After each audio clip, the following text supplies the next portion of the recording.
Maman, qu'est-ce que tu as trouvé là? J'ai trouvé des noisettes que Mémé Henriette avait achetées à Madame Boisson-Joffre. Donc je vous raconterai l'histoire, c'est une histoire exceptionnelle. Et c'est des noisettes fraîches de France. Oh waouh! Maman, j'ai un cadeau pour toi. Et je veux que tu me dises si tu te rappelles de cette histoire. Mon cadeau, c'est vous. Merci C'est maman. le plus beau cadeau Regarde maman. du monde. Maman, regarde ce que j'ai trouvé. C'est quoi? Une noisette. C'est quoi l'histoire de la noisette, maman? Une noisette. Rappelle-toi, maman. Avec Mémé Henriette. Le petit panier de noisettes qu'elle a mis à la dame. Comment elle s'appelait la dame? Madame Fauchon. Madame Boisson. Bois-Jean-Joffre. Boisson-Joffre. Alors voilà, on redémarre les histoires. Et donc la fameuse histoire de Madame Boisson-Joffre. Alors Madame Boisson-Joffre, c'était une dame qui a été à une cure de remise en forme, on va dire, avec ma grand-mère. Et donc la mère de mon papa, Mémé Henriette, Guèze, Chemla. Et donc elle est dans cette cure, elle boit son petit déjeuner, elle prend son petit déjeuner. Et là, elle entend une dame qui est assise pas très loin d'elle et qui demande au serveur, auriez-vous des noisettes fraîches? Alors, le serveur, il dit, désolé madame, nous n'avons pas de noisettes fraîches. Donc ma grand-mère, elle a entendu ça, elle n'a rien dit. Et le lendemain, enfin quelques jours après, elle va en ville, elle va se balader parce qu'elle aimait bien regarder, marcher, se promener et tout. Et là, elle passe devant un primeur et elle trouve des petites noisettes fraîches. Alors qu'est-ce qu'elle fait? Elle en achète. Elle demande au monsieur un petit paquet, comme elle était très délicate et très attentionnée, donc elle pense à cette dame qui a demandé les noisettes au serveur.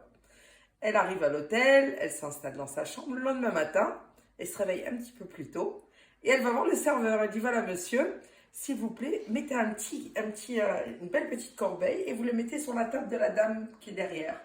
Parce que bien sûr, ma grand-mère, elle ne lui parlait pas à cette dame. Donc ce monsieur dépose les corbeilles, le petit corbeille. Et la dame, elle s'installe, ma grand-mère s'assoit un peu plus loin derrière. Et là, elle voit les noisettes. Alors, elle appelle le monsieur. Monsieur, s'il vous plaît, merci beaucoup pour les noisettes. Vraiment, c'est très attentionné de votre part. Et là, le monsieur dit, non, madame, excusez-moi, c'est pas moi. C'est la petite dame qui est derrière. Alors, il a dit, ah bon? Alors, vite, elle se lève, elle va voir ma grand-mère. Et elle lui dit, mais merci beaucoup pour votre geste, vraiment, il fallait pas. Alors, ma grand-mère, elle dit, non, ça m'a fait plaisir. Je les ai vus, je vous ai entendus. Et donc, voilà, manger avec une bonne santé, ça me fait plaisir. Donc, elle part se rasseoir. Le lendemain matin, elle lui dit, bah, écoutez, venez, on prend le petit déjeuner ensemble. On est là encore une quinzaine de jours. Et on finit le séjour ensemble avec la cure. C'est ce qu'elle fait.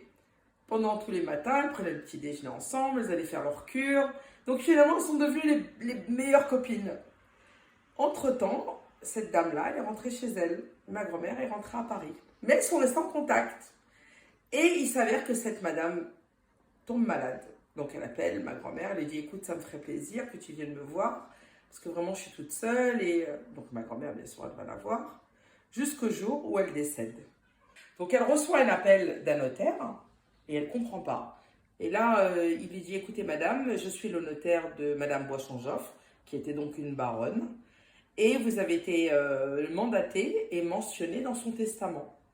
Donc là, ma grand-mère, elle est stupéfaite. Elle dit, comment? Mais j'attendais rien de cette dame. Elle dit, si, madame, vous devez venir et on doit vous remettre votre chèque. Donc, qu'est-ce que fait mon père? Mon père, c'est Mac Shalom Shemla. Il dit à sa mère, bah, allez maman, viens, on va aller voir le notaire. Donc, ils partent tous les deux. Et là, ils arrivent dans le bureau, ils s'installent. Et là, le notaire commence à parler, il commence à ouvrir les papiers. Il dit, écoutez, voilà, madame, donc la baronne, madame Boisson-Joffre, vous a légué une somme de 1 million.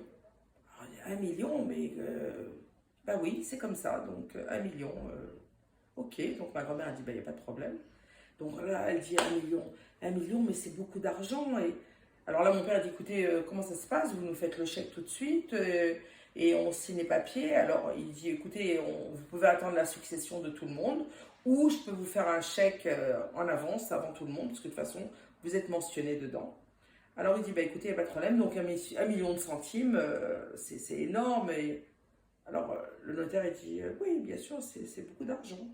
Donc, il leur fait 1 million de centimes. C'était quelle année ça? Ah, c'était dans les années peut-être 70. Oui, donc il y a 50 ans en arrière. 54 ans en arrière même. Et moi, j'étais toute petite, j'avais 4-5 ans, je me rappelle de cette histoire, mais je ne me rappelle pas de réellement, parce qu'on en a reparlé longtemps après dans la famille. Et il s'avère que ce n'était pas 1 million de centimes, c'était 1 million de francs. Parce que ma grand-mère, elle parlait en centimes à l'époque. Et mon père aussi.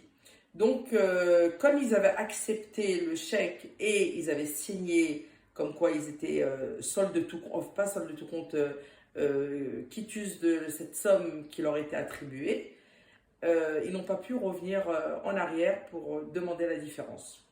Donc voilà, ils se sont fait avoir sur cette affaire.